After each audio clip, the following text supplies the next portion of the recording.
ఇప్పుడు నేను చెప్తాడు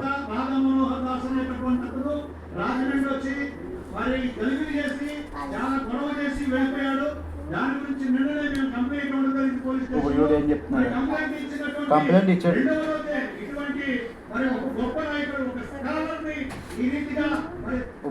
ఇప్పుడు రాధా మనోహర్ దాస్ వచ్చాడు, ఏదో చెప్పాడు, వెళ్ళిపోయాడు, కంప్లైంట్ ఇచ్చాడు, అది వేరే ఇష్యూ.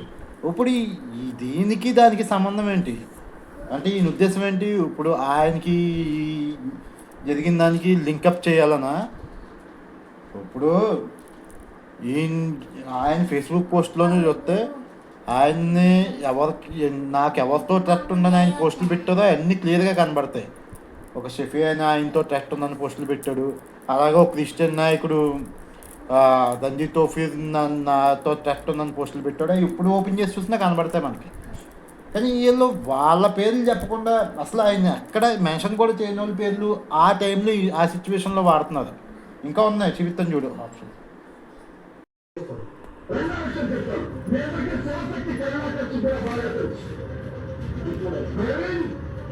చూసావా వీడు ఏం చెప్తున్నాడు చూడు.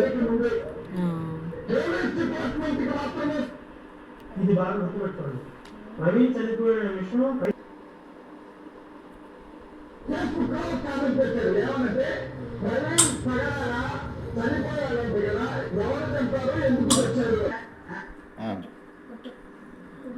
యాక్చువల్గా మనమంది లేక ఆయన కోర్టులో ప్రవీణ్ పగడాల గారు పెట్టేది ఏంటంటే నాకు డెత్ థ్రెట్ ఉంది అని ఆయన కోర్టు పెట్టారు. ఓకేనండి. తర్వాత కర్ణాటక సూపరింటెండెంట్ ఒక మతోన్మాది ఇన్సిడెంట్ మొత్తంలో ఇప్పుడు ఏం జరిగిందో ఎవరికి తెలియదు. కానీ ఇక్కడ నేను ముందే చెప్పినట్టు ఒకవేళ నిజంగా అది ఏమో ఎవరో ప్లాన్ చేసి చేశారు అనుకున్నా, దానికి ముందు అనుమానం ఎవరైతే ఆయనకి ట్రట్ ఇచ్చారో వాళ్ళ గురించి చెప్పాలి వీళ్ళు. కానీ ఏ క్లూసు లేవు, ఏ ఆధారాలు లేవు. కానీ వీళ్ళందరూ ఏంటంటే ఇప్పుడైతే ఈయన చనిపోయినప్పుడు చాలామంది ఎమోషనల్గా ట్రిగ్గర్ అయిపోయి అక్కడికి వచ్చి ఉన్న టైంలో ఏం చేస్తున్నారు వీళ్ళందరూ కూడా వాళ్ళ జనాల్ని వాళ్ళ మీద టర్న్ చేస్తున్నారు.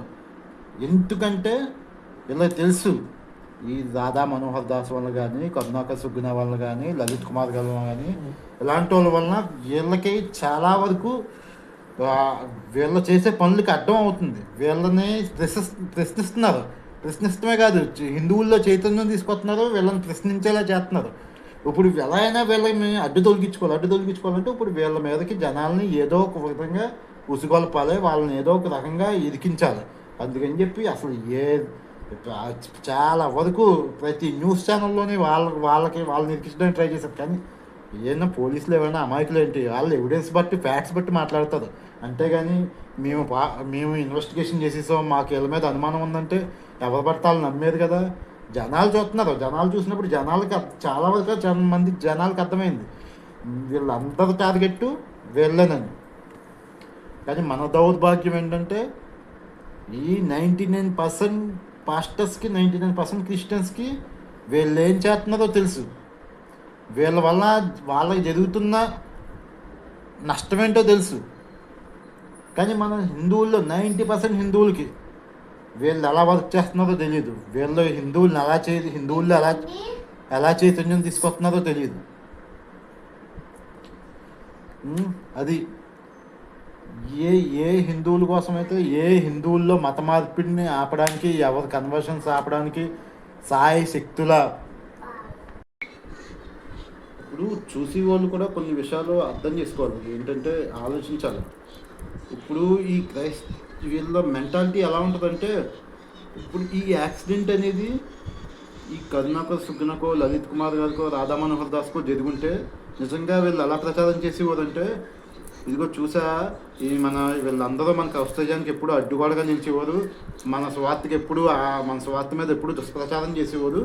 అంటే వీళ్ళు నిజంగా వీళ్ళందరూ వాళ్ళ క్రైస్తవ్యంలో ఉన్న లోపాలని ఎత్తి చూపుతుంటే వాళ్ళు ఎప్పుడు ఈ దుష్ప్రచారం చేసేవారని చెప్పేవారు.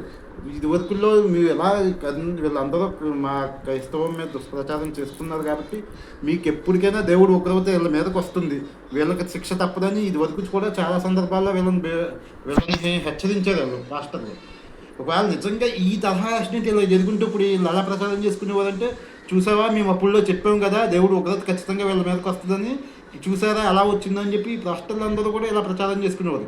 కానీ ఇప్పుడు పాపం ఆ, ఎలా అయిందంటే ఇప్పుడు అదే వీళ్ళు ఏదైతే ఇదివరకు ప్రచారం చేసేవారో అదే తరహా యాక్సిడెంట్ వీళ్ళ క్రైస్తవ మత పెద్దగా జరిగేటప్పటికి వీళ్ళు పాపం ఆ ఉక్రోషాన్ని తట్టుకోలేకపోతున్నారు.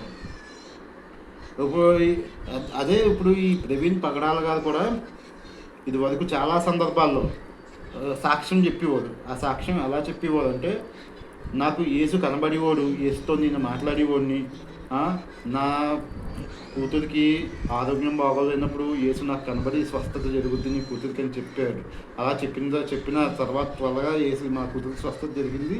యేసు చాలా గొప్ప దేవుడు, మాట్లాడతాడు, చనిపోయిన వారిని కూడా రేపే దేవుడు నా రాజు అని చెప్పి ఈయన ప్రవీణ్ పగడాల గారు కూడా చాలా ఆయన ప్రత్యక్షంగా చెప్పిన సాక్ష్యం.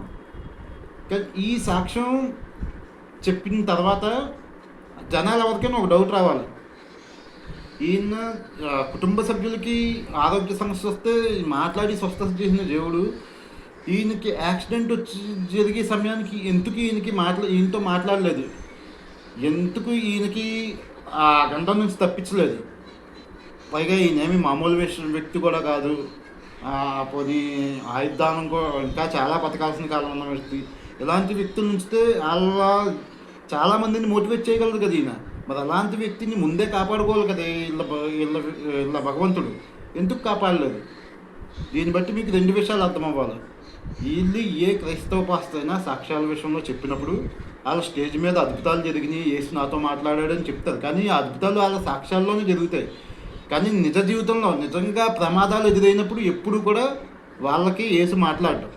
ఇప్పుడు ఇదే యాక్సిడెంట్లో తుటిలో తప్పిన కొంచెం సేవ్ అయినా మళ్ళీ వాళ్ళు అదే చెప్పేవారు, చూసారా మా దేవుడు అద్భుతం చేశాడు, ప్రమాదం నుంచి కాపాడేసేవాడు అని. ఇప్పుడు చనిపోయేటప్పటికి వీళ్ళు ఏం చెప్తున్నారంటే, చూసారా ఈ దేవుడి కోసం ఆయన హతసాక్షి అయిపోయాడు, ఈయన దేవుడి సేవలో చనిపోయాడు. ఏది జరిగినా వాళ్ళకి అనుకూలంగా మార్చేసుకుంటారు. కానీ మనం ఆలోచించాలి. ఒక సందర్భంలోనేమో దేవుడు మాట్లాడి స్వస్థత పరుస్తాడు, ఒక సందర్భంలోనేమో దేవుడు హతసాక్షి అయిపోయాడు అంటారు. అంటే ఏం జరిగినా సరే వీళ్ళకి అనుకూలంగా చెప్తారు. అది మనం ఆలోచించాలి, మనసు పెట్టి ఆలోచించాలి. ఇలా స్వస్థతల్లో దేవుడు వీళ్ళతో మాట్లాడతాడు, ఇలా స్వస్థతల్లో దేవుడు వీళ్ళకి అన్నీ సహాయం చేస్తాడు. కానీ నిజం జీవితంలో ఇలా రియల్ లైఫ్లో ఇలా ప్రమాదాలు జరిగినప్పుడు ఎందుకు వెళ్ళి దేవుడు కాపాడడు?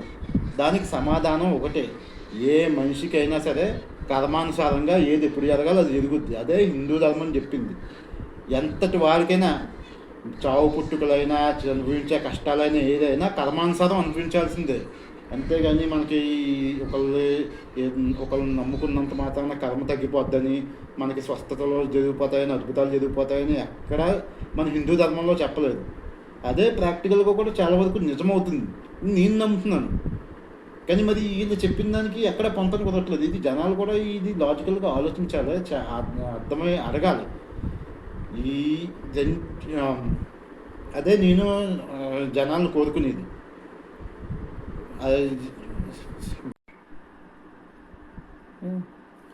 సరే, ఇంకా ఆలోచించండి, అందరూ ఆలోచిస్తారని నేను అనుకుంటున్నాను.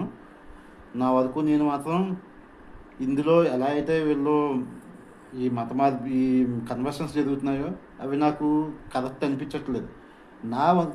నా వంతు ప్రయత్నం నేను ఏదో చేస్తాను, జనాలకి ఇందులో మంచి చెడు చెప్పడానికి ఖచ్చితంగా ప్రయత్నం చేస్తాను. ఇది నా పర్సనల్, ఎందుకంటే ఎంతో కొంత నా వల్ల కొందరికి మంచి జరిగితే చాలు. జై శ్రీరామ్. ఓపికగా చూసిన అందరికీ థ్యాంక్ యూ సో మచ్.